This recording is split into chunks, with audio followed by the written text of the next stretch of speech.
ராமநாதபுரத்தில் நலத்திட்ட உதவிகள் வழங்கும் விழா. மாவட்ட செயலாளர் காதர் பாட்சா முத்துராமலிங்கம் பங்கேற்பு.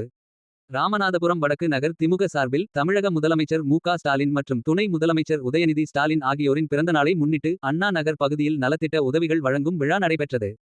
ராமநாதபுரம் வடக்கு நகர் திமுக செயலாளரும் நகர்மன்ற தலைவருமான ஆர்.கே. கார்மேகம் தலைமையில் நடைபெற்ற இந்த விழாவில் திமுக மாவட்ட செயலாளரும் ராமநாதபுரம் சட்டமன்ற உறுப்பினருமான காதர் பாட்சா முத்துராமலிங்கம் சிறப்பு அழைப்பாளராக கலந்து கொண்டார். திமுக அரசின் சாதனைகளை விளக்கி பேசிய அவர் ஏழை எளிய பொதுமக்களுக்கு பல்வேறு நலத்திட்ட உதவிகளை வழங்கி சிறப்பித்தார். இந்த நிகழ்வில் மீனவரணி மாநில நிர்வாகி ரவிச்சந்திர ராமவன்னி, வடக்கு நகர் அவைத்தலைவர் சைபுதீன் மற்றும் நகர்மன்ற உறுப்பினர்கள் காயத்ரி முதீஸ்ராம், ராமநாதன் ஆகியோர் முன்னிலை வகித்தனர்.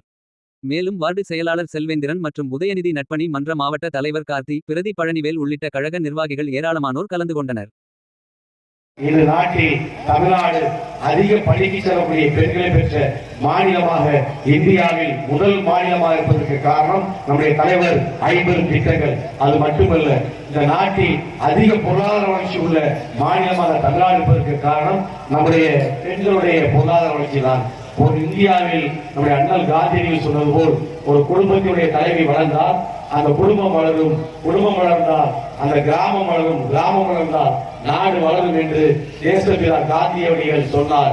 தந்தை பெரியார் என்று பெண்கள் கல்வி கற்று சுயமாக அவர்கள் வருமானம் ஈட்டுகிறார்களோ அன்றுதான் இந்த நாடு முழு சுதந்திரம் அடைந்தது, முழு பொருளாதார வளர்ச்சி அடையும் என்று தந்தை பெரியார் சொன்னார். அண்ணல் காந்தியடிகள் சொன்னார், ஆணுக்கு நிகர் பெண் என்று இருக்கிறதோ அதுதான் உண்மையான வளர்ச்சி என்று சொன்னார். இவையெல்லாம் இருக்க டாக்டர் அண்ணல் அம்பேத்கர் சொன்னார், இந்த நாட்டினுடைய பொருளாதார வளர்ச்சி என்பது சமமான பெண்களுக்கான சொத்தில் பங்கு. இது என்று இந்த நாட்டினுடைய சட்டமாகிறதோ அன்றுதான் பொருளாதார வளர்ச்சி என்று டாக்டர் அண்ணல் அம்பேத்கர் சொன்னார்.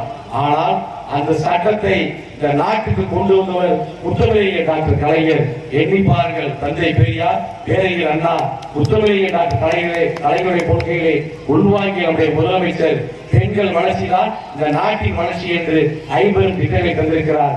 இவையெல்லாம் ஒருபுறம் முகத்தான வளர்ச்சியாக இருந்தாலும் கடந்த வெள்ளிக்கிழமை நம்முடைய சட்டமன்றத்திலே இடைக்கால கூட்டத்தொடரிலே நம்முடைய முதலமைச்சர் ஒரு இன்ப அதிர்ச்சியை தந்தார். தமிழ்நாட்டிற்கு வெற்றி பெற்ற வைக்க மாண்புமிகு மாவட்ட கலெக்டர் ராமநாதபுரம் சட்டமன்ற உறுப்பினர் அனுமதி நாயக்கோட்டாவை மீண்டும் ஆட்சி கட்டை உயர்த்தி அமைச்சராக்கி இந்த நாளுக்கு அமைச்சராகி நாங்கள் மூட்டிகள் வைத்து மேலே போட்டு உங்களுக்கு வெற்றி விழா கொண்டாடுவதற்கு ஏற்பாடு செய்வோம். நன்றி, வணக்கம்.